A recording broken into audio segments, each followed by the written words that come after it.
Whenever we hear or read about other people, our empathy takes over. Us humans have the everlasting desire to think or even feel for others. So, whenever we see, hear, or read about someone, our thoughts and feelings travel to a world of imagination. And we do it all the time, when imagining to be a superhero, a construction worker, or even a guy on the street. But what if a person is somewhat out of the ordinary? Have you ever wondered what it would be like to be them? Well, we certainly have. With this podcast series, we unravel stories of the sometimes fascinating, obsessed, inspiring, or outright strange folks that have wandered the edges of this earth. So, who this? Welcome to our podcast.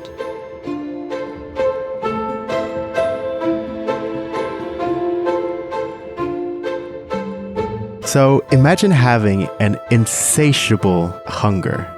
You're a normal person, you go through your life, occasionally getting hungry, but now put yourself in a situation where nothing, absolutely nothing, will quench this hunger.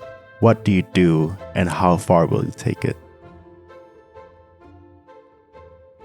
Today we're talking about Tarrare. He was born in 1772 to a, let's call it, lower middle class French family. From early on, around the age 2, and you'll hear about his medical condition soon enough, his parents discovered that little Tarrare, as we'll call him, he only went by this name, by the way, there's no record of a last name, just Tarrare, ate a lot, and he never stopped eating. And this eventually caused friction with the family. They could not sustain him, and in his teenage years, Tarrare found himself on the street. Now, to fully understand this story, you have to kind of imagine what Tarrare looked like first. He was a very skinny man. He weighed around 100 pounds, which is 45 kilograms. And he had a weird physique. His cheeks were that of a chipmunk. When he ate, he could supposedly fill a whole bucket of apples in his cheeks. And when they were there, they would expand. When they were empty, they would hang like elephant ears down his face. His body, his torso, also expanded when he ate.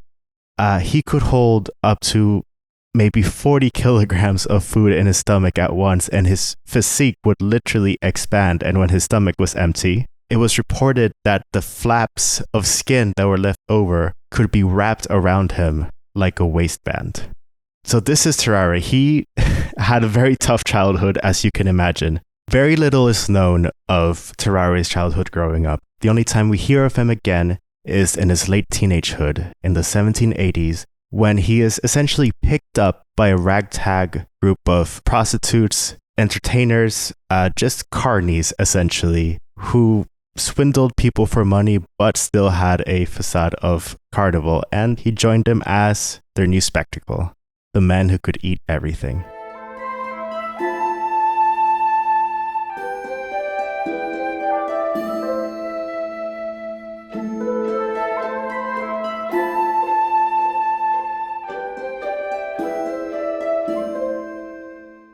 So what was his role then? How did he end up with those people? They supposedly found him rummaging through garbage, trying to eat leftovers.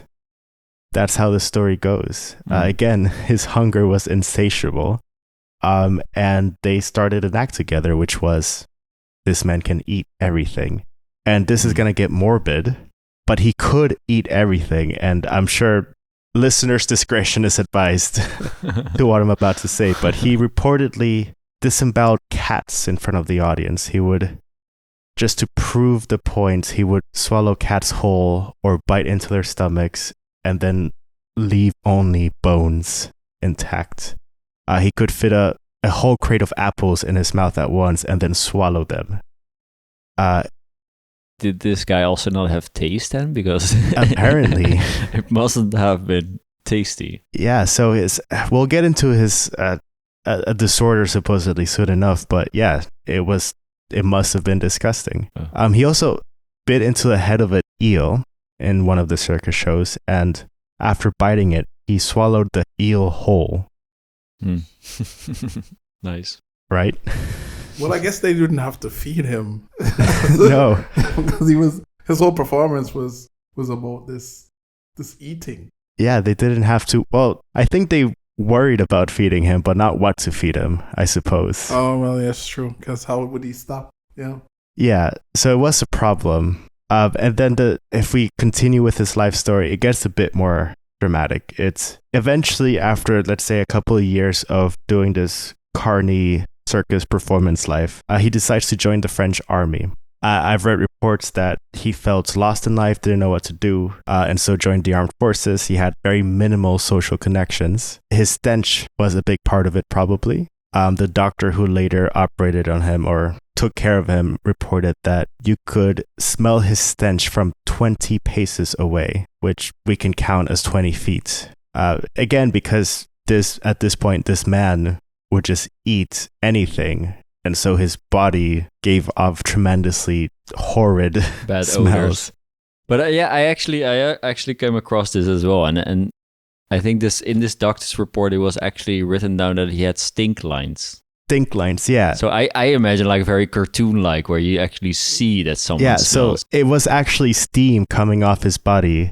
This was like during, let's say, field operations, because in 1790s, France was in one of its various wars with Prussia. When it was a bit colder during the fall or even like late summer, he had steam coming off of him, and those were the stink lines. His sweat just smelled terribly. So what was his role in the army? He was a soldier, but this is where it gets interesting, because one of the commanding officers, knowing that Tarrare could eat everything, decided to try an experiment. So they ordered him to eat a note, like a box with a note in it, because he could swallow it whole, just in one go. A box. Yeah.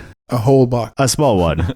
Like enough to protect the letter, let's say, from his stomach acids. That size of box. And then they did order some poor soldier to sift through his excrement to retrieve it.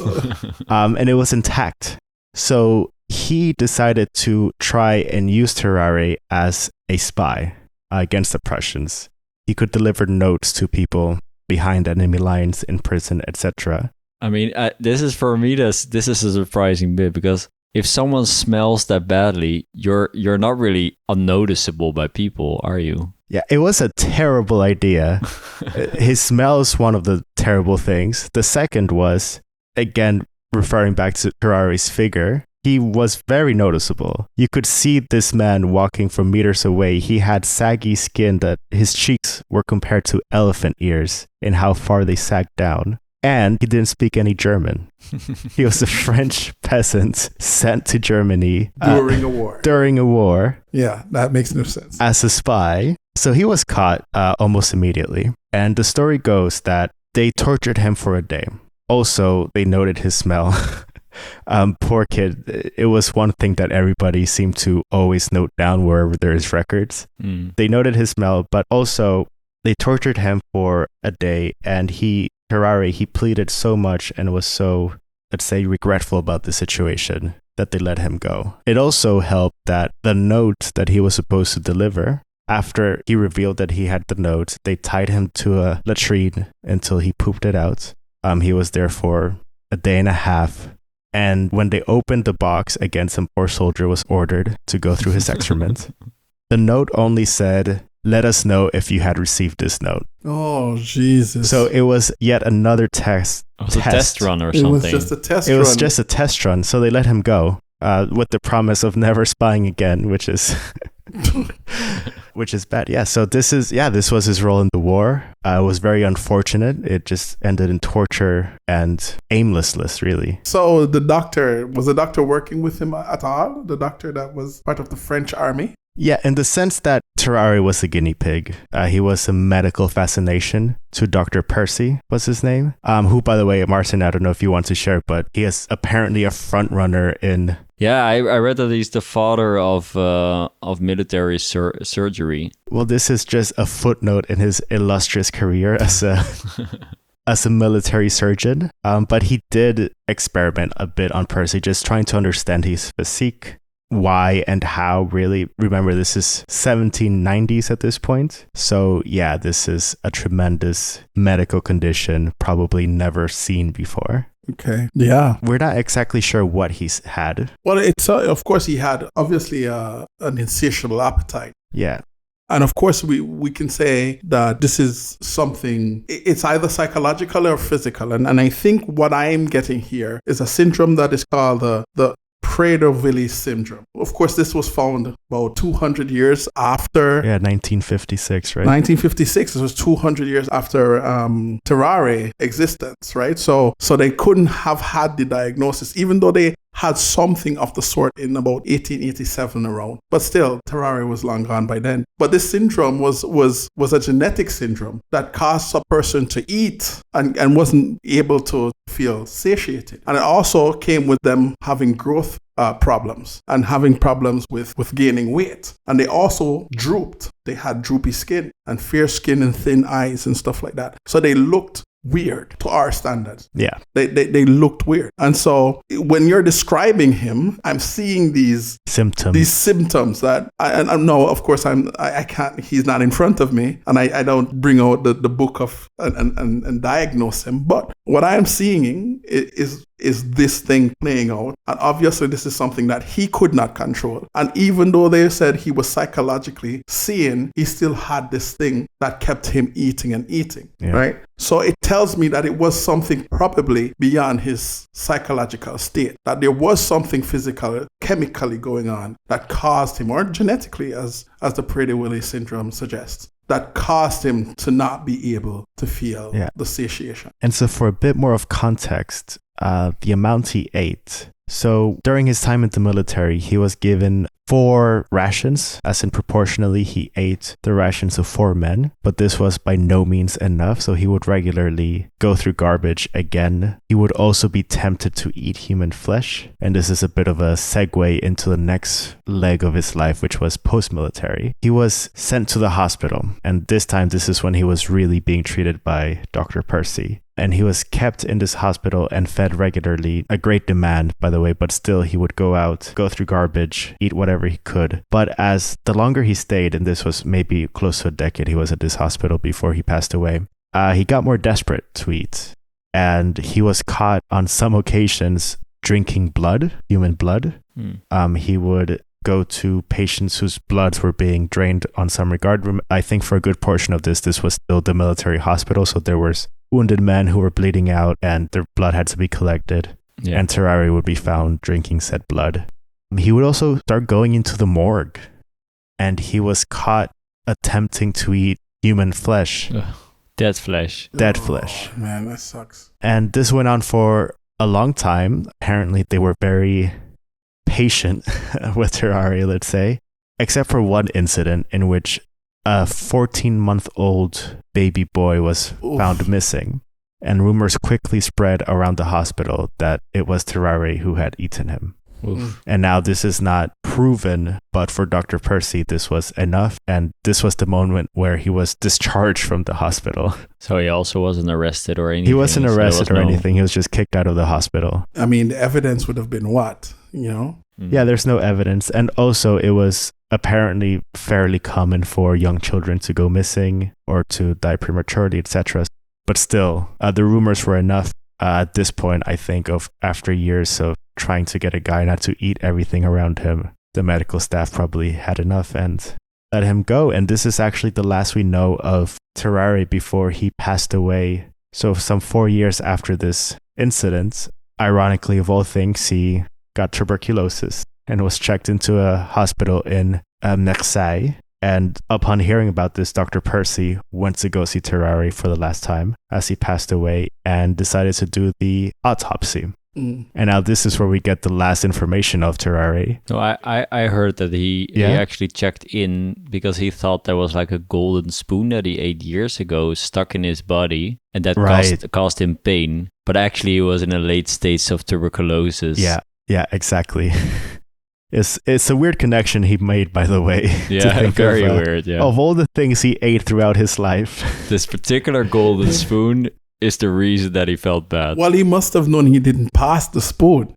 So he probably said, I know the stuff that I pass. I mean, it's not nowadays when you sit on the toilet and you flush it and it goes away. Listen, Doc, he probably was checking on that shit. He probably maybe ate some of that shit. I don't know. With his insatiable habits, we don't know.